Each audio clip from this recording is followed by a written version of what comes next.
दो दोस्त करण और दिलजीत ने कॉलेज की पढ़ाई पूरी करके एक साथ फौज में भर्ती होने का निश्चय किया। किस्मत से दोनों को एक ही टुकड़ी में सैनिक के रूप में शामिल कर लिया गया। एक युद्ध के दौरान रात के समय उनकी टुकड़ी पर अचानक हमला हुआ। जबरदस्त गोलाबारी की वजह से चारों ओर अंधेरा और अफरा तफरी फैल गई। गोलियों की बौछार के बीच किसी को समझ नहीं आ रहा था कि क्या किया जाए। हर कोई अपनी जान बचाने के लिए बैरक की ओर भाग रहा था। सभी लोग सुरक्षित अपने अपने बैरक में पहुंच चुके थे। तभी बैरक के बाहर से एक आवाज आई, दिलजीत मेरे दोस्त, मेरी हेल्प कर, मैं काफी घायल हो गया हूँ। दिलजीत तुरंत ही समझ गया कि ये आवाज उसके बेस्ट फ्रेंड करण की थी, इसलिए वो अपने कमांडर के पास परमिशन लेने गया। वो चाहता था कि वो अपने दोस्त को सुरक्षित बैरक में लेके आ जाए, लेकिन कमांडर ने उसे मना कर दिया क्योंकि ऑलरेडी उनके 4 सैनिक मारे गए थे और वो किसी और को खोना नहीं चाहते थे। दिलजीत अपनी जगह पर बैठा रहा, उसका ध्यान अपने दोस्त की ओर ही था। मिलिट्री रूल के हिसाब से वो कहीं जा नहीं सकता था, लेकिन बाहर से करण की आवाज़ बार बार आ रही थी, मेरे दोस्त मुझे बचा ले।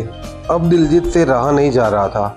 वो उठकर सीधे कमांडर के पास गया और कहा, मैं और करण दोनों बचपन के दोस्त हैं, ऐसे वक्त में मैं अपने दोस्त को अकेला नहीं छोड़ सकता। इस बार कमांडर ने ना इच्छते हुए भी परमिशन दे दी। दिलजीत तुरंत ही अपने बाहर गया और करण को ढूंढने लगा। वो कोहनी के बल अपने आगे बढ़ रहा था। आखिर में वो करण को बैरक में लेके आ गया। तब सबने देखा कि करण मर चुका था। इस बार कमांडर का गुस्सा फूटा। उन्होंने दिलजीत को कहा, मैंने तुमको बोला था वो मरने वाला है, लेकिन फिर भी तुम बाहर गए। यदि गोली तुमको लग जाती तो? तुमने मिलिट्री के रूल्स के हिसाब से गलत किया है। तुम्हें बचाने के लिए गए, लेकिन वो आखिर मर ही गया। दिलजीत कमांडर को थोड़ी देर देखता रहा और कहा, मैंने कुछ गलत नहीं किया। जब मैं करण के पास गया तब वो जिंदा था।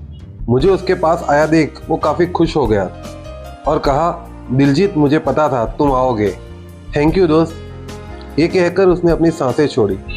मैं उसको बचा नहीं सका, लेकिन उसके लास्ट वक्त में मैं उसके पास तो रहा।